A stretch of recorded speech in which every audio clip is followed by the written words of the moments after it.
નમસ્કાર. દિવસભરના તાજા સમાચારોમાં તમારું સ્વાગત છે. તમારી સાથે હું છું પિનલગીરી ગોસ્વામી. સમાચારો વિસ્તારથી જાણીએ એ પહેલા મહત્વના સમાચારો ઉપર એક નજર. નમસ્કાર મિત્રો. આજની વિડીયોમાં વાત થશે ટ્રમ્પના એક નિર્ણયથી અદાણીને મોટી રાહત મળી છે. ત્યારે આગળ વાત થશે વિશ્વકર્મા જયંતિએ સુરતમાં ભવ્ય સમૂહ લગ્નનું આયોજન થયું. ત્યારે વાત થશે અમે એવું પંજાબ મોડલ બનાવીશું કે આખો દેશ જોઈ રહેશે તેવું ભગવંત માને જણાવ્યું છે. ત્યારે વાત થશે લાઈવ કોન્સર્ટમાં સોનુ નિગમ ઓડિયન્સ ઉપર થયા હતા ગુસ્સે. ત્યારે વાત થશે દિલ્હીના મુખ્યમંત્રીના નામ અંગે મોટું અપડેટ સામે આવ્યું છે. આગળ વાત થશે મુકેશ અંબાણી તેમના આખા પરિવાર સાથે મહાકુંભમાં પહોંચ્યા હતા. ત્યારે આગળ વાત થશે અંધેરીમાં ફર્નિચરના ગોડાઉનમાં આગ લાગી હતી. ત્યારે આગળ વાત થશે જમ્મુમાં આઈઈડી બ્લાસ્ટ 2 જવાનો શહીદ થયા છે. ત્યારે વાત થશે 8 લાખ રોકડની ઘરમાંથી ચોરી થઈ છે. આ ઘટના છે વડોદરાની. ત્યારે વાત થશે શું 200 રૂપિયાની નોટો બંધ થઈ જશે? રિઝર્વ બેંક ઓફ ઇન્ડિયાએ આપ્યો છે જવાબ. ત્યારે વાત થશે કોઈ જામ ન થવો જોઈએ, યોગીના કડક આદેશ આપવામાં આવ્યા છે. ત્યારે વાત થશે ગાયને રાષ્ટ્રમાતા જાહેર કરો, 33 દિવસનું અલ્ટિમેટમ આપવામાં આવ્યું છે. ત્યારે વાત થશે અમદાવાદ શહેરમાં બનશે 2 નવા બ્રિજ. ત્યારે વાત થશે શંકાસ્પદ ઘીનો જથ્થો ઝડપી પાડવામાં આવ્યો છે. હવે મિત્રો સમાચારો વિસ્તારથી. અમદાવાદના ખોખરા વિસ્તારમાંથી શંકાસ્પદ ઘીનો જથ્થો ઝડપાયો છે. બ્રાન્ડેડ અમૂલ ઘીનો શંકાસ્પદ જથ્થો અમદાવાદ મ્યુનિસિપલ કોર્પોરેશનના ફૂડ વિભાગની ટીમ દ્વારા ઝડપી પાડવામાં આવ્યો છે. હાટકેશ્વર સર્કલ પાસે આવેલા હાર્દિક ટ્રેડર્સમાંથી ઘી મંગાવ્યું હોવાનું જણાવ્યું હતું. ફૂડ વિભાગની ટીમે હાર્દિક ટ્રેડર્સના ગોડાઉન ઉપર દરોડો પાડ્યો હતો. હાલ ઘીના સેમ્પલ લઈને કોર્પોરેશનની લેબોરેટરીમાં મોકલી દેવામાં આવ્યા છે. મિત્રો અન્ય મહત્વના સમાચારની વાત કરીએ તો અમદાવાદ શહેરમાં બનશે 2 નવા બ્રિજ. ટોરેન્ટ પાવરથી લઈને સુભાષ બ્રિજ સુધી બ્રિજ બનાવવામાં આવશે. આ બ્રિજ 1.5 કિલોમીટર લાંબો બનાવવામાં આવશે. આ સિવાય શહેરના પંચવટી 5 રસ્તા ખાતે પણ બ્રિજ બનાવવામાં આવશે. ટ્રાફિકની સમસ્યાને કારણે શહેરીજનો હેરાન થવાનો વારો આવે છે. ત્યારે બ્રિજ બન્યા બાદ શહેરીજનોની મુશ્કેલી ઘટાડો થશે. સાથે સાથે વાહનમાં બળતા ઈંધણની પણ બચત થશે અને લોકોનો સમય બચવાનો છે. મિત્રો અન્ય મહત્વના સમાચારની વાત કરીએ તો ગાયને રાષ્ટ્રમાતા જાહેર કરો, 33 દિવસનું અલ્ટિમેટમ. જ્યોતિષપીઠના જગતગુરુ શંકરાચાર્ય સ્વામી અવિમુક્તેશ્વરાનંદ સરસ્વતીએ મંગળવારે દેશમાં ગૌ હત્યા પર પ્રતિબંધ મૂકવાની અને ગાયને રાષ્ટ્રમાતા જાહેર કરવાની માંગ કરી. તેમજ કેન્દ્ર સરકારને નિર્ણય લેવા માટે 33 દિવસનો સમય આપવામાં આવ્યો છે. તેમણે વધુમાં કહ્યું છે કે માઘી પૂર્ણિમા પછી અમે તેની સાથે 33 દિવસની યાત્રા કરીશું. મિત્રો અન્ય મહત્વના સમાચારની વાત કરીએ તો યોગીના કડક આદેશ આપવામાં આવ્યા છે. કોઈ જામ ન થવો જોઈએ. યોગીએ મહાકુંભ અંગે સમીક્ષા બેઠકનું આયોજન કર્યું હતું. યોગીએ કહ્યું છે કે માઘ પૂર્ણિમાના દિવસે ટ્રાફિક અને ભીડ વ્યવસ્થાપનના નિયમોને કડક અમલ થવો જોઈએ. રસ્તા ઉપર વાહનોની કતારો ન હોવી જોઈએ કે ટ્રાફિક જામ ન હોવો જોઈએ. તેમણે કહ્યું છે કે પાર્કિંગ વિસ્તારથી મેળા પરિસર સુધી શટલ બસોની સંખ્યા વધારવી જોઈએ. પ્રયાગરાજના કોઈપણ સ્ટેશન પર વધુ પડતી ભીડ એકઠી થવી ન જોઈએ. મિત્રો અન્ય મહત્વના સમાચારની વાત કરીએ તો શું 200 રૂપિયાની નોટ બંધ થઈ જશે? રિઝર્વ બેંક ઓફ ઇન્ડિયાએ આપ્યો છે જવાબ. રિઝર્વ બેંક ઓફ ઇન્ડિયાએ 200 રૂપિયાની નોટ અંગે સ્પષ્ટતા કરી છે. સોશિયલ મીડિયા પર દાવો કરવામાં આવી રહ્યો છે. રિઝર્વ બેંક ઓફ ઇન્ડિયાએ 200 રૂપિયાની નોટોને બંધ કરશે એવા એક અહેવાલ આવી રહ્યા છે.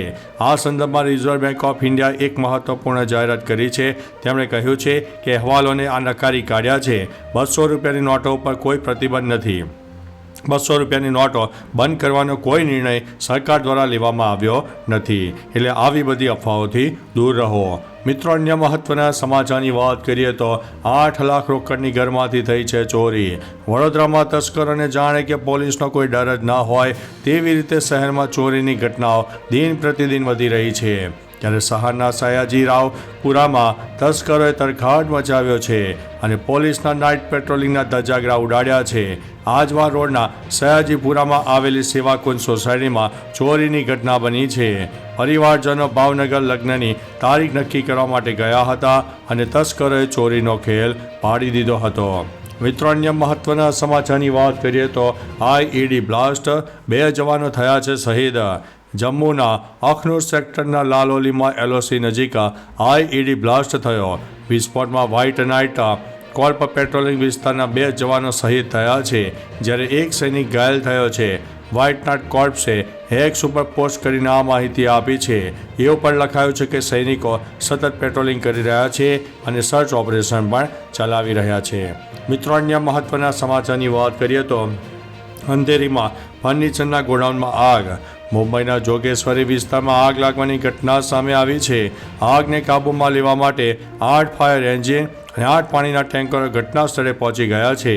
આગ ઓલવવાના પ્રયાસો ચાલુ હતા. પ્રાપ્ત માહિતી અનુસાર આ આગ એક ફર્નિચરના ગોદામમાં લાગી હતી. મુંબઈના ઓસીવાળા ફર્નિચર વેરહાઉસમાં અનેક સિલિન્ડર બ્લાસ્ટને કારણે ભીષણ આગ લાગી હોવાનું જાણવા મળી રહ્યું છે. જોકે હાલ કોઈ જાનહાનિના સમાચાર નથી મળ્યા. મિત્રો, અન્ય મહત્વના સમાચારની વાત કરીએ તો મુકેશ અંબાણી તેમના આખા પરિવાર સાથે મહાકુંભ પહોંચી ગયા હતા. મુકેશ અંબાણીનો પરિવાર મહાકુંભ નગરી પહોંચી ગયો હતો. મુકેશ અને તેમની માતા કોકિલાબેન અંબાણીએ સંગમમાં ડૂબકી લગાવી. મીડિયાના રિપોર્ટ અનુસાર અંબાણી પરિવારના 11 સભ્યો સ્નાન કરવા પહોંચ્યા હતા. મુકેશનો મોટો દીકરો, પુત્રવધુ આકાશ અને શ્લોકા, નાના દીકરા અનંત અને રાધિકા પણ આવી ગયા હતા. મિત્રો, અન્ય મહત્વના સમાચારની વાત કરીએ તો મુકેશ અંબાણીનો આખો પરિવાર મહાકુંભ નગરી પહોંચ્યો હતો. મુકેશ અને તેમની માતા કોકિલાબેન અંબાણીએ સંગમમાં ડૂબકી લગાવી. મીડિયાના રિપોર્ટ અનુસાર અંબાણી પરિવારના 11 સભ્યો સ્નાન કરવા પહોંચ્યા હતા, જેમાં મુકેશનો સમગ્ર પરિવાર પણ જોવા મળ્યો હતો.